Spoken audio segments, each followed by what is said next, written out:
This is Hot Mic. Hot Mic. On the networks of WDAY. WDAY. Here's Dom Izzo. It's that time. An author. Offensive production, number 1. Number 2. I forgot. Golfer. It'd be like going on a 3-person best shot, and we were saying, Kolpack, you got to make a 25-footer every time. You wouldn't putt first. I'd have Tim putt first. And one heck of a TV personality. This game is for the Cooper Cup. It's the Forum's Jeff Kolpack. 4! I should have yelled 2. All right, here he is after a Thanksgiving holiday. Jeff Kolpack joins us. His appearances are brought to us by Northwestern Mutual. Happy post-Thanksgiving. Happy post-Thanksgiving to you. How'd it go? It was great. Yeah. Yep. We had Family a everywhere. little bit happening over the last few days, huh? A couple things, correct? The Valley Awards just came out, which I'm going to just unleash on in a few minutes. Well, you always do. I mean, what do you expect? I know I vote on this, man. I take it I take a lot of pride in this. I'm right? guessing you're saying not enough Bison, even though they are Bison unbeaten. go unbeaten. They don't lose a game, and they don't have one individual award. It's typical. That's just the way it is. That's not right, man. I don't care if it's typical. I mean, what are we doing? The Brungard-Payton thing we're going to debate for the next month because the voting is done. And I people email me still on Saturday when Youngstown lost. Well, how can Brungard win the Payton? It's a regular season award, so whatever happens Saturday is irrelevant. And by the way, Bo was great for 3+ quarters. Yale finally figured it out in the 4th. But that we're going to debate. But the fact that Logan Kopp can't get defensive play, like nothing? What are we doing? Finally, Polasek won Coach of the Year. He couldn't even have done that last year. You had to go unbeaten to finally. What do you got to do? Win by 80 in every game?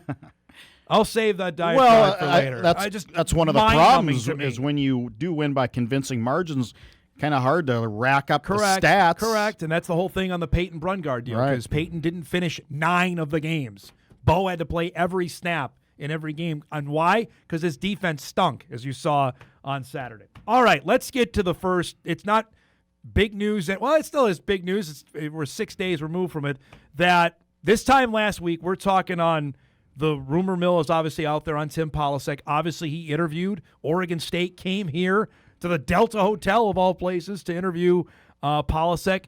And from what the reporting is, sounds like he said no. North Dakota State stepped up with a sizable amount of money, I would think, to keep him. Now, the question on that, and I think you and I and Feely have been tossing this around, is that why does he stay unless there's some other carrot or caveat attached to it, which like is the Mountain West, like FBS football. Like you're saying. Yes. Well, I think they've been trying pretty hard, is what I understand behind the scenes, to try to do that. I just don't think there's anything like tidbitty concrete that the Mountain West has been will look at you next kind of thing. I don't know that, but I don't know if that was the biggest thing so much as when you take these jobs that aren't the Big 10, that aren't the Big 12.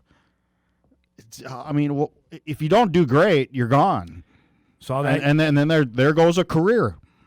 But you've gotten paid. The counterpoint is that you've gotten your generational wealth and your family and 3 generations are all set up because you went and did that. That would be the counterpoint to that. I don't think that's the driving force behind a guy like Vegan or Polasek. Not to Tim, no. They're not going to want to go. Said that to me. Just go for the money. Nope. No, that's not how they. Nope. That's not how they're wired. Nope. Not in the slightest. I say some, but the guys who got fired yesterday. Look at Jonathan Smith. Jonathan Smith could have a statue erected of him in Corvallis. He left Oregon State, took the Michigan State job. He's out after 2 years, but he's got $50-some-odd million coming to him as well. That's okay. Well, you know what? He'll take that. And Brian Kelly may not have to coach again. Brian Kelly's got $50-60 other million coming to him. Frankly, I don't even think that's good. I think he's too ornery to be a good coach. I will just say this. I can report on this on the Bison stuff. They have at least there is some FBS chatter out there. There is definitely something there. I can attest to that. I agree. I don't know what conference, but there is something renewed that's happened over the last 2 weeks. And I think when I asked Tim here last Wednesday about it, he didn't outright deny it. He said he didn't know enough to comment about it. Now, who knows? Is that a commissioner just going to Matt Larson and going, we're going to try to revisit this down the line sometime? I don't know. When we chat about the Oh, I got distracted there. So describing on this, I would tell you, when we look at the potential of FBS football out there, right? If it can't be for 2026, in my opinion. We have to look down the road at probably at least at 27, probably at the earliest. But my whole thought on this, it's not a normal contract extension. We've been there, done that. Heck, Bull got one, I remember, in January of 13, and he was out the door in December. And frankly, Tim could have that happen again next year. He said it again to me on Wednesday, and this was important. I would not want to be on the other sideline of a Bison team that moved up. I thought that said it all. James Jeff. Madison. Look what James Madison's done. JMU's going to be in the playoff. This time next week, we're going to be talking about JMU playing in the college football playoff. Yeah. And so here's what I'll say about the contract. And I've heard this several times, like, how much is it? Well, we'll find out how much it is when it's signed. It's not subject to public record until it's signed, correct? Yep. Until the lawyers sign off on it. So then we will certainly report on that. Now, how much of the contract is externally funded? I'm under the impression that perhaps a few people were willing to step up. A sizable amount. Significantly. Yep. And that's when I wrote that column about FBS. The position should be paid FBS worthy because everything else in this program is. Correct. Which, again, I'm almost tired of throwing myself into the Mountain West mindset and going, what is it about Northern Illinois, UTEP, that you just think is a little better fit than this team? I know it's the letters. Is that it? Is it a 2-year probationary period? Is that the problem here? It can't be when you look at Missouri State. Look at Mo State. Delaware are both going to be bowl. They're both bowl eligible. They'll be playing in bowl games a month from now. And I'm going to do something on this again this week.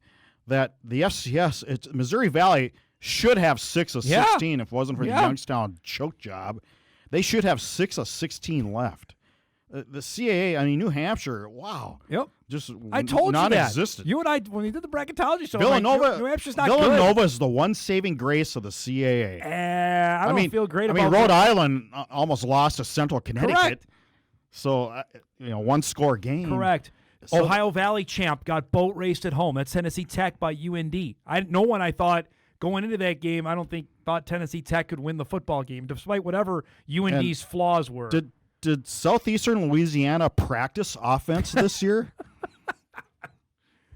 Yeah. Oh, my goodness. No, that was an atrocity, too. I know. A quarterback, what do you have, 2 picks, 3 fumbles? Our friend Carson Camp. Oh, Camp, yeah. Yeah. And Vesperos at Tennessee Tech, oh, my goodness. Not good either. No, some of the football was just He wasn't that good bad. at Eastern Washington, frankly, and at the Metrodome. No, not that particular day we saw him, but Saturday he looked completely Metrodome, overmatched. US Bank. So God. to your point, yes. Is it the Valley Invitational now? Yeah. Kind of. Yeah, it is. Yeah. Let's see how many are going to win this weekend. Yeah, it'll be, the Big Sky's obviously pretty good. And the Big Sky's got their heavyweights. All playing this weekend. Big Sky was off this past weekend because all their teams had buys. So there are 3 heavyweights. Yep. Well, I would say 2, and Davis. Davis is going to beat Rhode Island. Well, Rhode Island. But, but they'll have 3 of the final 8 if they all win. Right. So then they can argue, well, wait a minute. Hey, how good is the Valley? If we have 3, and obviously that would mean South Dakota State would lose to Montana if that's the case. But getting back to this FBS thing, and I'm going to talk to the Cedar Rapids Gazette sports writer who voted NDSU number 2. I'm going to talk to him in a few minutes. Not 25. Yeah, number 23 in his AP top 25 poll. The big boy poll, by the way. Yep. And you just going. Yep. And Mike Voss is his name. Good writer, veteran reporter, really good. This wasn't, I don't think, anything gimmicky that he would do. I'm sure they at that level of voting, they unlike some of your cohorts, they actually take it seriously. I believe that's the case, certainly in the AP voting on that. If I were to ballpark it here, North Dakota State is a FBS member in 2027. What are the percentage chances you give that? God, I hope it's better than 50, but I don't know. I feel better about it now. I'd say 65-35 right now. Yep. I do. I think there's enough tailwinds behind this that feels different than even this time last year when the Northern Illinois NDSU stuff was in the rumor mill. I don't know. Something different about this. Just with the people that have told me and have talked to you as well about it, and the contract deal just feels different to me. I don't know. We'll see. I've been brokenhearted on this before. I mean, the contract was the one element of this program that wasn't FBS worthy. Now it seems to be getting a little closer. Yep. Everything else, the Fargo Dome needs a little touch up for it sure. needs some TLC in the worst way. Yeah. Yes.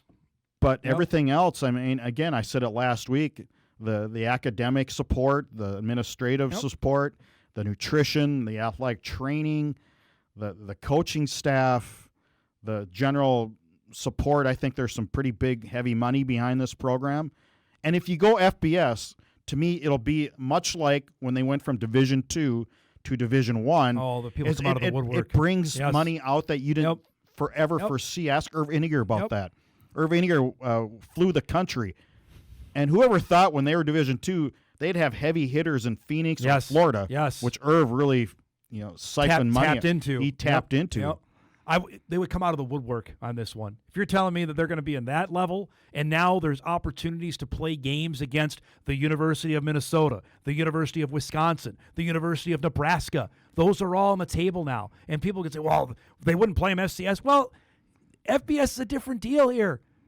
That's a whole other avenue of games that open up to you. There's just so much. It just looks worse when you lose to an FCS. Right. Obviously. If you're losing to a Mountain West team, it's way different than losing to an FCS team. Way different. That'd be interesting, though. Would PJ Fleck schedule North Dakota State?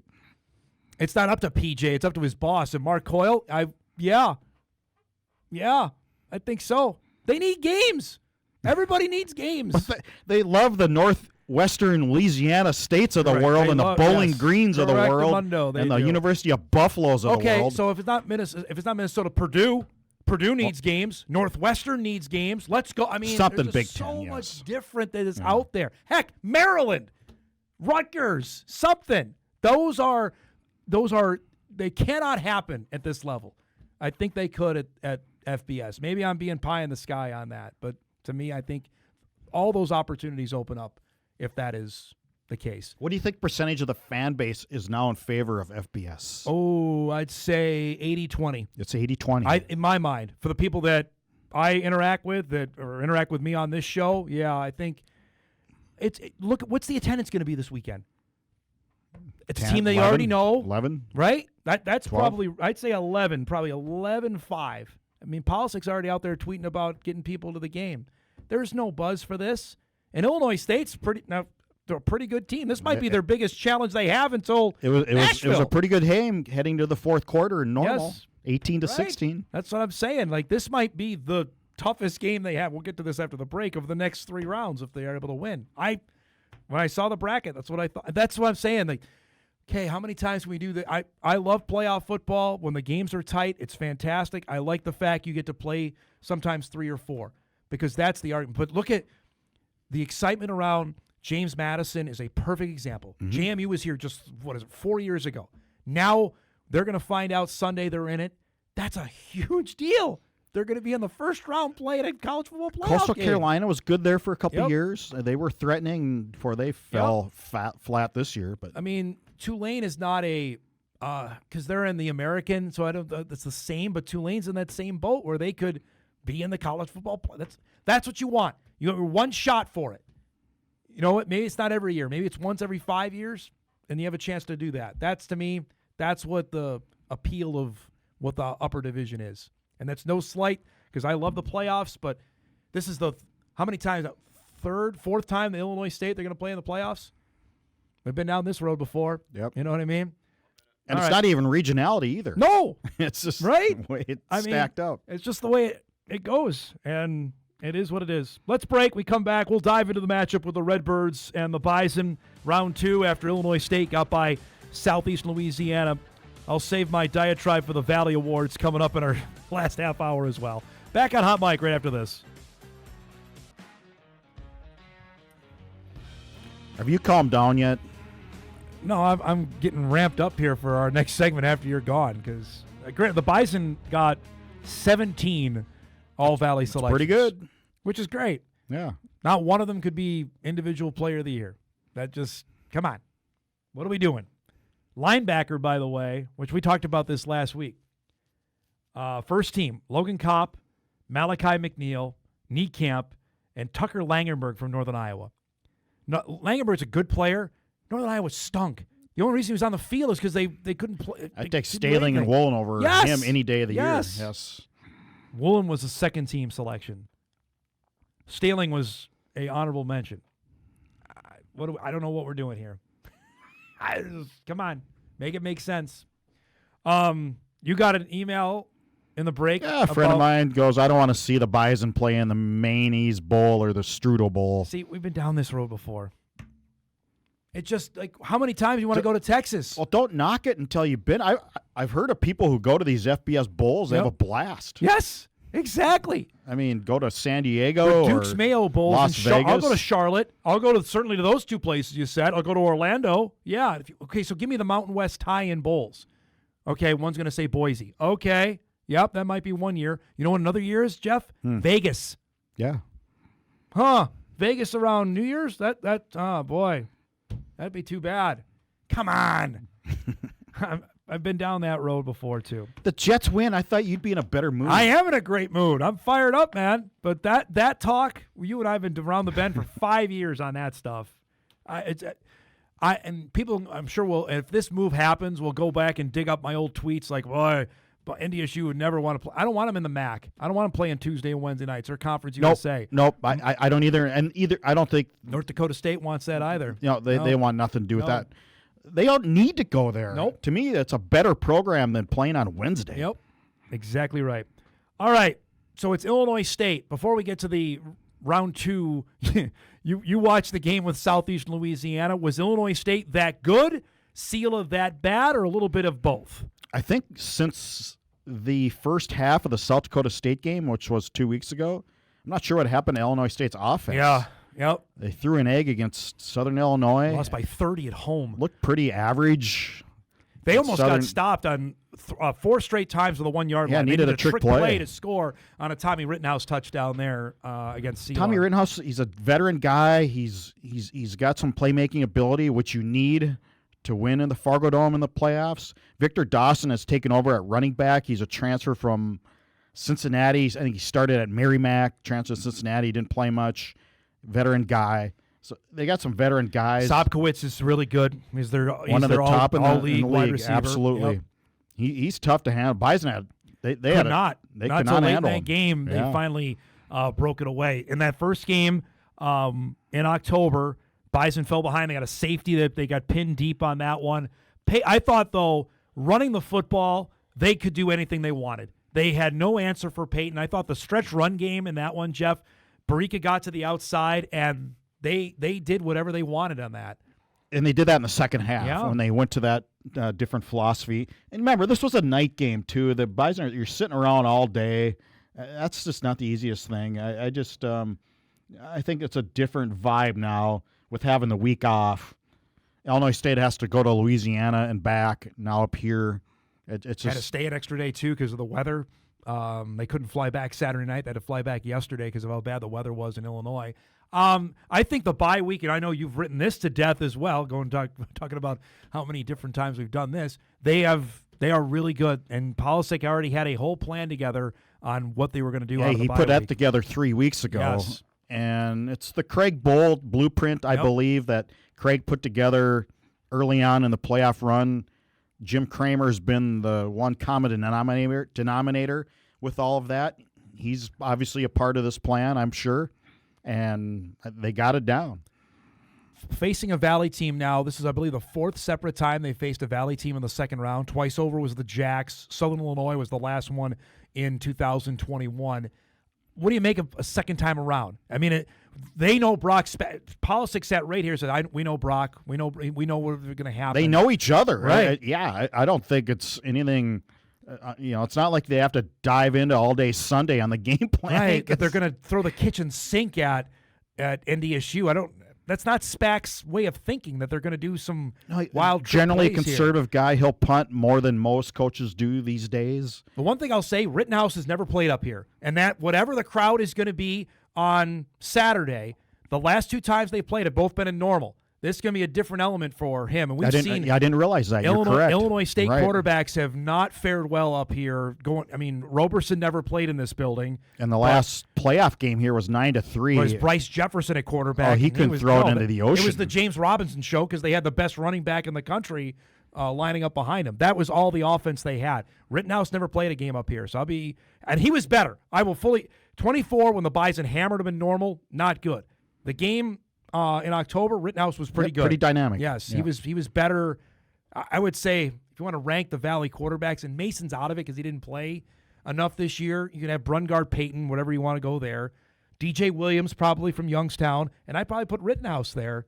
Probably ahead of Jerry Kaminsky because Kaminsky's last 4 or 5 games weren't very good. After the Bison game. Yeah. Yeah. Just there were 3 games after that. Well, it'll be interesting to see if he plays. Man, he looked rocked.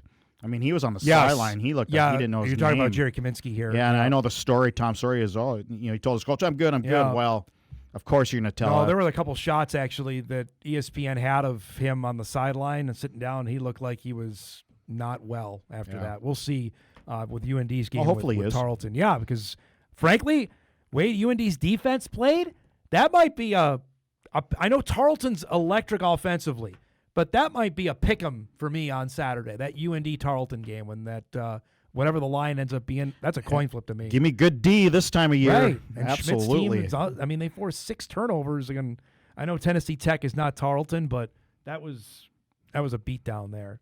Is the Bison in chance of upset alert here with Illinois State in your mind? A little bit, yeah, just because of the familiarity. Yeah, Mm-hmm. and Brock's back. I mean, he's had his guys. This will be the third. How many times they played in the playoffs? Be third, right? Third time they played in the And championship game in the quarterfinal. The other 2 are both tight. Yeah, they're both fourth quarter games there. Obviously, so I would say yes. Illinois State has done something on the road though this year. They've won 6 road games. They've been bad at home. Bison beat them in normal. You remember you. Well, there's on another reason to be an upset alert. North Absolutely. Alabama game they nearly lost at home. They lost at Oklahoma. Fine. Should have lost at home. They lost. But here's the places they won this year: Eastern Illinois. Okay. They won at Murray. Okay. They won in Vermilion. They won in Brookings. They won in Terre Haute. And now they won at Southeastern Louisiana. There's something to be said about going on the road and winning games. Well, and the win in Brookings and the win in Vermilion. Pretty good resume builders. If that doesn't get your attention. Yeah. And I think, frankly, the Bison will have their full attention. Especially, it's one thing, like when Abilene came in last year. All right, well, how good? We know they got a pretty good quarterback. They're from Texas, probably have some weapons. This is a Valley team. If they don't have their attention right away, then nothing will. And this was a Valley team that was 18-16 and heading into the fourth quarter. Correct. Right. So, yeah, they'll have our attention. I think so. The one thing on the injury front, going back to we were at practice for a bit on Wednesday. Peyton looked fine running around out there. Kelton McCaslin's status is still one we got to figure out. He did not play against St. Thomas with a thumb injury. That would be the one big one of the starters there at defensive end. But, we're talking here game number 13. Well, it depends. Can they club it up or is it need surgery? That's the part we don't know. Yeah. So that's the one. But you're talking me game 13 and they're that healthy? That's Mangan's right tackle. Yep. And that one's up in the air too. Those are 2 spots. Other than that, they're looking pretty good health-wise. And if that's the case, if Mangan can't go, then hello Ryan Babbitts to get his first start. Who has been tackle. playing anyway. Right. And they've been sort of trending that way, I feel like. Right, with Bo Johnson moving over to right side. And by the way, part of the All Valley Awards, Bo Johnson was a first-team offensive line selection. Got signing day. We haven't touched on MP and a couple Fraley. things going on here this week, Correct. buddy boy. We got signing day. Our signing day spectacular is coming up on Wednesday. NDSU is going to sign 19 guys. No quarterback is part of that, and it's not that they didn't look at any, but knowing full well what they have, that's a change. That's something when Polasek's able to talk about it. Certainly, at least the question I ask him is, what went down there on quarterback? Remember the old dangerous 2008-9 when they didn't have a quarterback, and man, that came to bite them. Now they tell you they signed 2 last year in Xander Smith and Preston Brown, and I think Preston Brown might be the leader in the clubhouse right now, and development-wise, at least from what I've been told.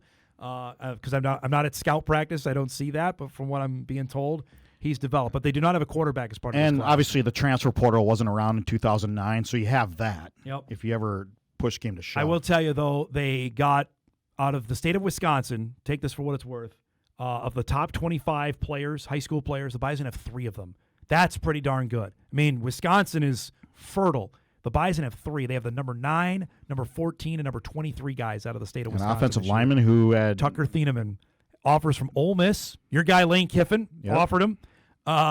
Florida, you may know them. They're not bad in football. Missouri, yeah. He had 3 SEC offers. Legit, I'm told. How many SEC recruits offers. do you think Lane Kiffin's trying to flip this morning? Don't even go there. His phone can't be going fast enough. You know what? I don't like throwing a lot of barbs at our fellow broadcast. ESPN should be ashamed of themselves. They had that was basically like the Lane Kiffin.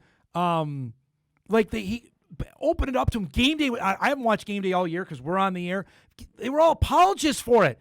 The system is completely. Saban was the only one who said anything. It was the timeline is completely bleeped up, right? Yep. Because he's leaving his team. He wanted to stay. When Rick Pitino calls out college football, people. But he wanted to stay, coach. Like, you can't do that. Like, and it's not like he's going to give me a team like an ACC team. He's going to LSU. That's in the same freaking league. You can't do that. No, you got to go. Yeah, you got to go. I mean, don't let the door hit you on the way out, man. Yeah. Well, it's just signing day is Wednesday. Correct. Again, how many? Like I said, I'm sure he's trying to flip guys left and right. I know he already got a photo yesterday when he landed in Baton Rouge with Louisiana's #1 high school recruit who's an LSU commit. So he's already. But yeah, that obviously is going down. And the new Ole Miss coach is working. And that's something Brett Vigen's going to have to decide before he goes to maybe Oregon State or Washington State, or before he has dalliances with those. Yep. Is Brent, you got to make the decision. Yes, you got to go. If you're not going to go, then it's not going to happen. Right. Unless something changes with the timeline of everything. Right. Unless they're going to move the season up and align that with the actual academic calendar, then we're in this perpetual cycle every year. Stop looking at these FBS jobs if you're not willing to go. Right. Because during the playoffs, what we know last year, Vigs didn't want to leave to take the Washington State job before the championship. Oregon State wanted him ASAP, and he said no, he's not. And then teams aren't going to – the days of Kleiman sticking around, coaching the postseason, ain't happening anymore. Nope. They're just not. Not with when signing day is. Unless they move signing day, and we've heard this, maybe I know we're way summer? later. They got to move that to June. We've talked about that. And the portal stays where it is. That could help. That might be the only thing. Yeah. Because right now, and thankfully the portal moved, because also the portal will be open now. It was last year. Now it's not open until January, but that's not stopping guys from announcing you can go in. Yeah. You know what? There's tweets going all left and right about guys on that. So, yeah, like you said, there's no shortage of things to chat about this week. There's more in the world than the All Valley team, Dom. I just want to leave you with that. There's more. Believe me, I'm well aware. It's well okay. aware of that. Yeah. I just... I'm sure. I take these things personally because I vote on it. I'm sure Cole Payton is not sleeping tonight because he didn't get Offensive Player of the Year. You know what? The competitor that he is, I'm sure deep down, he's like, I had a pretty darn good year, really. I'm sure there's part of that. Well, I'm sure he's looking at Bo Brungard and going, who's playing this week? Ask Cam Miller about that in the national championship game on the Payton Award, right? Now, that ring that Cam Miller got, his second, Yep.